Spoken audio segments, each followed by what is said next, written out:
Supercon last weekend, I picked up one of these cubes. There were a couple different types distributed over the weekend. The first day, Friday, was like a badge hack day, and they had these guys. The next day they had some of these, but they didn't have, you see here, a little electronic USB port. First, let's look at the packaging before we try and figure out this puzzle. So the packaging is kind of sweet because it says it permits. Let's refocus here. It permits a number of possible uses. Each user can look for a solution appropriate to their specific needs, which is kind of great. A couple diagrams and engineered by our in-house by our team members in California. The conference took place at the Supplyframe DesignLab, which is down in Pasadena, and it says, with care and attention to detail from start to finish, etc. Limited edition. So, if it's a limited edition, what does this edition do? We have the cube. It comes in a box. This little rubber band came off of the supplied orange USB cable that matches it. Ooh. And you see at the bottom there's like a little clear ring thing, and it says findchips.com, designed at the Supplyframe DesignLab. I haven't actually looked at findchips.com yet. I haven't had like any downtime since basically last Friday morning. So, it's just get instant insight into any electronic component. Cool. Analytics for your parts. Okay, it's basically an advertisement. No necessarily useful clues there. But so when I plug this in, we get some sweet light effects. And you can kind of see it reflecting off of the table there. That is not all that it does. Some things are given in the help settings. So let's refocus here. And I'm going to bring up CoolTerm, which is a program for Mac for communicating with something over the serial terminal over USB. It's exactly what we're going to do. So I'm going to look at the options I have selected here, which is I've chosen the serial port. I'm going to make sure that that's actually still functional. Yeah, cool. The baud rate, someone tipped me off, is 115/200. You can't actually see the options, but I'm going through them here. And then the terminal I've selected local echo just because. So now if I hit connect, we see at the bottom of this window, right here, you see that it says it's connected, and it gives you the USB serial port that we're looking at and the baud rate.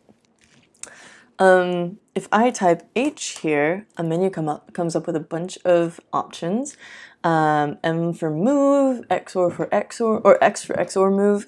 These are like ways of moving information around in the memory buffers. So for example, well, and then there's like inputs and outputs, right? So like source only means that like it has these built-in RNGs, random number generators, and I can't send information to those because they're generators of information. They don't receive anything. And so what we can do is, for example, these 3-letter commands. So move true RNG to the UART, and this just gives me a bunch of numbers. Similarly, MPU is move pseudo RNG to the UART, and then, I, obviously being human, cannot tell the difference between the amount of actual entropy in these things, but I guess the first one has more entropies. Then you can move stuff around, so I can say, move pseudo-random number generator to buffer 1, and it just confirms that it's done that, so that's B up here, 512 bytes. And now I can come back down here again and say move buffer 1 to the UART, which is my terminal. And then, it's a different value because it's run the pseudo-random number generator again. So whereas the previous value started with 050, Z, or 249, this time it's 112, 205, etc. So you can like play around with buffers and stuff. The cubes can also talk to each other. So you'll notice that there's an N network, another cube, and my friend Mohib and I were playing around, trying to get these to talk to each other. We actually finally found out the proper commands the night before we all had to leave, so we haven't had a chance to actually hack with multiple cubes yet and get them to talk to each other, but they can! It's apparently magic. That's really cool. I was trying to figure out how the accelerometers are mounted inside, because there is an accelerometer command, a accelerometer, source only, of course, because you don't send data to an accelerometer. It appears to be a 3-axis accelerometer, and so if I type move accelerometer to the UART, I get this 3-number value at the start. Actually, I think it takes a minute to juice itself up. So I'm gonna flip this on its side actually, and say move it. Oh no! Oh, I hit the wrong key. I don't actually. I'll just hit enter. There we go. And you can't backspace in here. It just gives you a period, and so then you get an error. So I'm just gonna do this again. MU. Oh no! What? God damn it! What I meant to do is MAU. Ah, that doesn't make any sense to it. So MAU. Come on. Do the thing, or are you gonna get stuck in some weird state? Oh, don't hate me, please. I'll just disconnect and reconnect. So I can help again, see all our commands again. I don't have to, though. Ooh. Anyway, this was working a second ago. That's why I was, checking everything before we started. But you can see my notes here. Like, I was labeling the different faces of the cube and trying to figure out what the accelerometer values are at each. So they range from 0 to 255, which is, you know, I should have put 5 there, but I wanted to be able to divide evenly. 1256 divided by 2 is 128, divided by 4 is 64, and then the other value on there is 192. So those are kind of like values they get in between 0 and 255. And those are the values that I'm seeing, but I can't get them to resolve to any logical arrangement of the accelerometer inside. I mean, they kind of, but kind of not. This is probably easier for people who math, but I don't math very well. So, you know, I'm gonna try and disconnect again. Or I can just yank the thingy. I'm gonna yank the thingy. And, do this again. Connect. There we go. Okay, move accelerometer UART. Again, we get all zeros. But, you know, if I... There we go. 0, 194, and 255. So that's like, you know, 0, 75%, and 100%. And... yeah, this doesn't really help me that much, but hey, let's take it apart. I haven't done that yet. It'll be fun. So there's a video if you want to learn more about this from the source. The designer has a video from Supercon. It's all about the Supercon badge, but starting about 7.5 minutes in, it starts with this diagram of the cube. I have not watched this video yet. Again, I've had 0 downtime, but so far it kind of reminds me of this. If you like hardware puzzles, I recommend looking up the prototype harp from SparkFun, because that is a mysterious device, a rogue AI, a dark secret. You know, it's all about this weird, like having to decipher a physical object thing. And I would someday love to get one of those and mess around with it. Also regarding the cube, I set down the wrong track because my friend Cedric tweeted that, oh, somebody figured out what this thing is. It's a tangible convolutional neural network. And I was like, wait, but it doesn't have a camera input. Wait, but how does it do the thing? Like, maybe you can, oh. And then I realized it was a joke after far too long, because I actually zoomed in on this picture and realized that it's an image, a diagram of a convolutional neural network that kind of looks like the cube. And it was a thing where I was supposed to laugh and move on and not get really excited. Anyway, so he talks about, you know, the diagram here and like the different commands you can do, which is the same thing as in the help file, except that it gives you a few example commands, which is kind of cool. But for now, before I come back to that, I'm gonna basically take some time, actually watch the video, and come back to this. And for now, I just want to take it apart so we can see what's inside, because I haven't done that yet. Oh yeah, so starting on Saturday, they actually ran out of these and started giving out ones that just had a metal weight inside. It was sort of like a double level troll. They had some more afterwards, but they had to improvise. Let's take this guy apart. I'm guessing I might have to like pull out this LED thingy, but it does look like there's little indentations in it so that you can get the screws out. Let's zoom in again, or focus in again. There we go.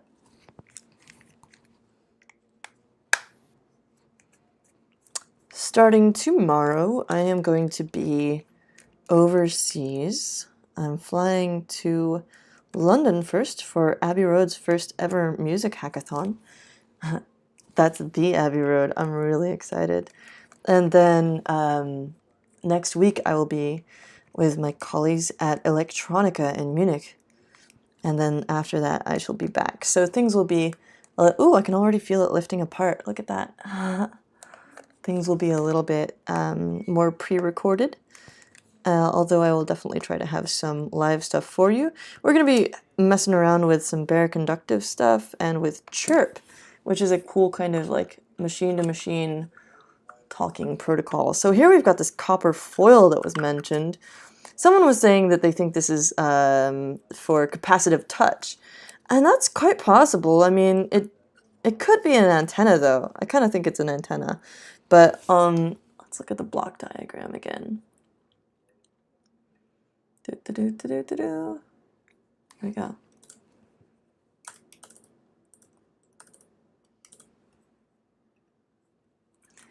White noise generator, push-pull driver.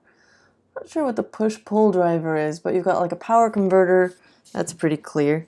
FTDI chip. Where's the power converter that they mentioned? It's like an ST chip. Maybe it's on the other side. Does this come out? It does not want to come out. Maybe we can make it come out. Oh, it's screwed down. Ha!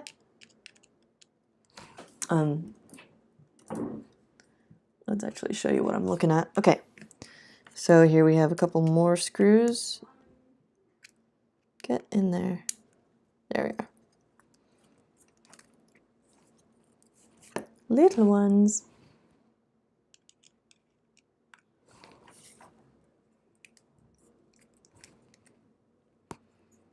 I love hardware that can be taken apart and put back together like this. Any more that I'm missing?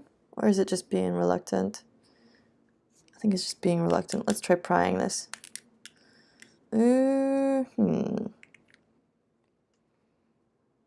I don't see any other screws, and yet this is not wanting to come out of its little shell. Ah, there we go. I'm hoping I didn't break anything, but who knows.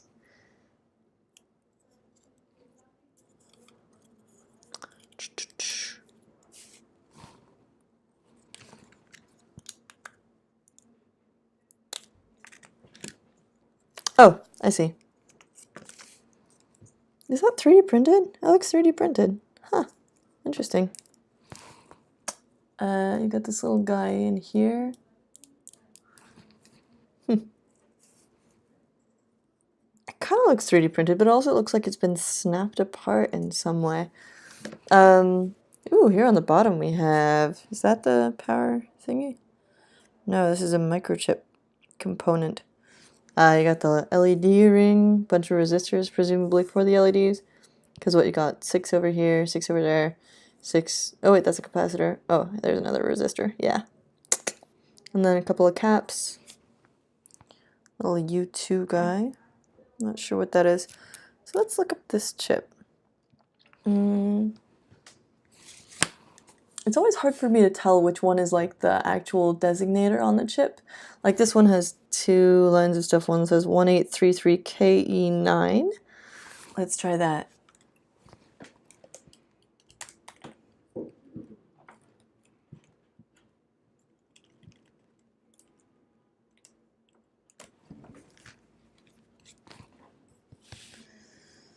Nope, that's plain fares.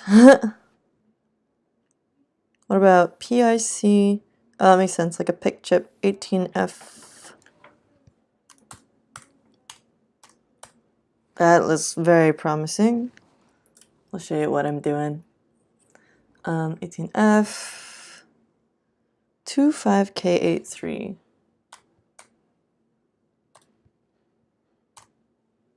Here we go. Microchip technology, perfect. 8-bit PIC microcontrollers, yep, okay, cool. So this is the little guy that's controlling everything, supports CAN bus. Ha, fun! 6 modes of operation, supports legacy, blah blah blah. This cube is fully backward compatible. Interrupt vector table. Programmable single or dual priority. 2-level hardware context saving. Nice. 12-bit analog digital converter with computation ADC squared. Automating capacitive voltage device. Oh, I can't. Okay, it's got a chip on it. That's how you program it. Yay! What else we got? Some stuff. We've got a bunch of capacitors. We have a lot of capacitors on here, actually. FTDI chip. I really want to know what the random number generator chip on here is. So we've got a few options. How about this ST chip? ST6K711. Wait a minute. Oh no, this is the ST662A. So in the diagram up yonder, you see the ST chip there, and that is in here. Where'd that go? Right here. So that's that power converter. Got a header here. 2 kinds of voltage. Interesting. All right, and then this chip, is this our random number generator? Because over here is the FTDI guy. And then there's another little tiny one. Let's try and find out. What is this? Rotate again. 25V1635F.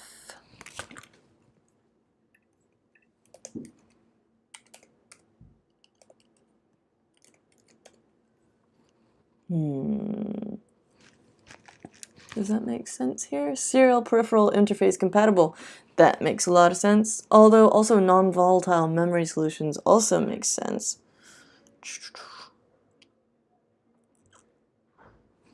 Well, let's open up both of these. Micronics. That doesn't make sense. I don't see any brand marking on here. Something extremely faint, maybe.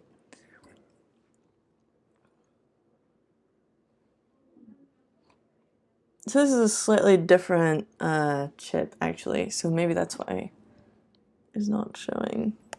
That's why it has a different description.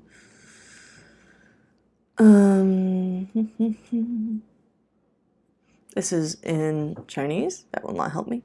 You can get lots of these on Taobao, I guess. Cool. BIOS chip. What if I just go on Macronics and search for this again? Oh, let's go back and like just copy paste that because I'm lazy. And see if we can like search their catalog for this. Nothing here matches your search. It's probably just memory. That's where all the memory buffer stuff happens. Cool. So right now we have the power converter guy, we've got an FTDI chip, we've got memory, we've got the PIC controller. Oh, maybe the RNG is this thing on the back here.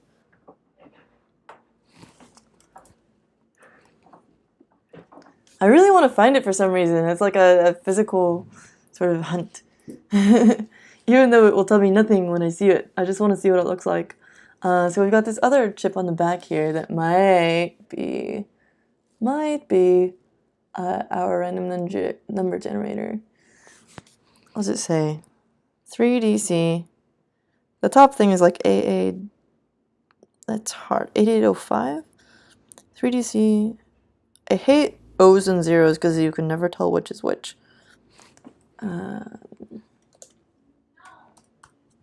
Just gonna Google a bunch of those little bits of things. OF1P3.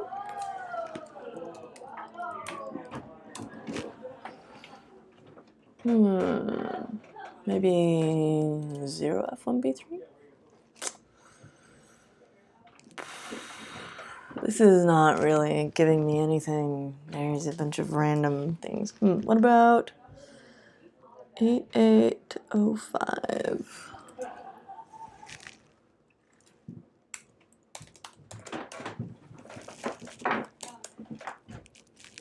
See. Oh, maybe. No, this is CAD.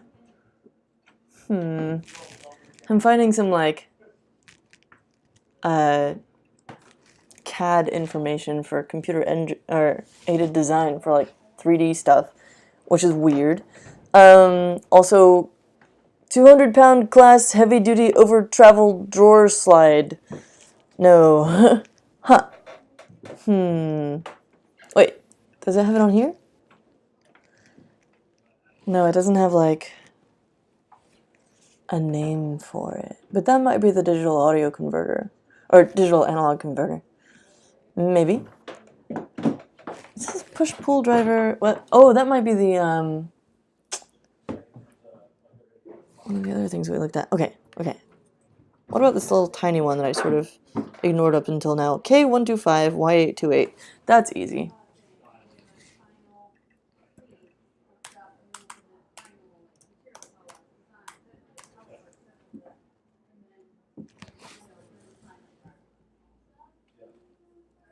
A bunch of stuff in Japanese. Not sure about this one. What if I put in RNG?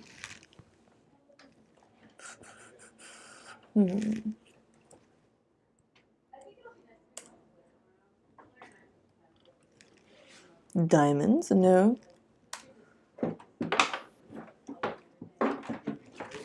Catching Pokemon, definitely not what I need. Okay, well, I'm gonna look at the comments and see if any of you are yelling at me about something obvious. Otherwise, I'm just gonna be pretty excited with what this looks like. We got some transistors over here. Like, fancy that, we took apart a piece of hardware and found some transistors. Nice job, Alex. I'm not gonna play count the capacitors or anything. I'll spare you. But this is still pretty sweet. Oh, one interesting thing. People get confused somehow. Oh, you know what? This one actually labels these as LEDs, but sometimes on circuit boards these will be labeled just as D for diode, and people get really confused because they don't know what that stands for. It stands for diode. Usually it's LEDs. This is real neat. I'm kind of wondering if you're supposed to like solder any of these things together, because they did make it awful easy for us to take this apart. I have to remember where these screws went, so I'm gonna have to go back and like play myself this video in reverse, because there are actually like multiple places where they could go. It probably doesn't affect things much, but it might. Given that we have radio stuff going on in here, I don't want to put metal where there shouldn't be metal.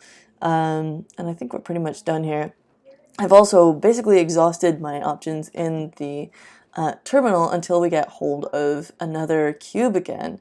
And at that point I'll be really excited. And I'm also going to rewatch the video from the creator of the cube.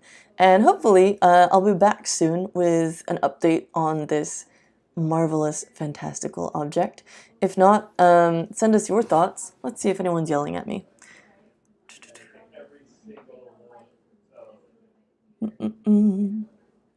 Okay, yeah. Seems like everyone else is as nonplussed as I am, but I'm really excited to put this back together. It's a neat thing, no matter what. It's like an artifact, right? I love how tactile it is. It's got this like matte finish and stuff. Have an awesome rest of your night. We will see you soon. Tomorrow I will have an interview with Sarah Chips, I believe, if the files and everything all work out. And we'll see you soon with content from the hackathon at Abbey Road, and with some stuff from Electronica in Munich. Have an awesome couple weeks. I'll see you soon.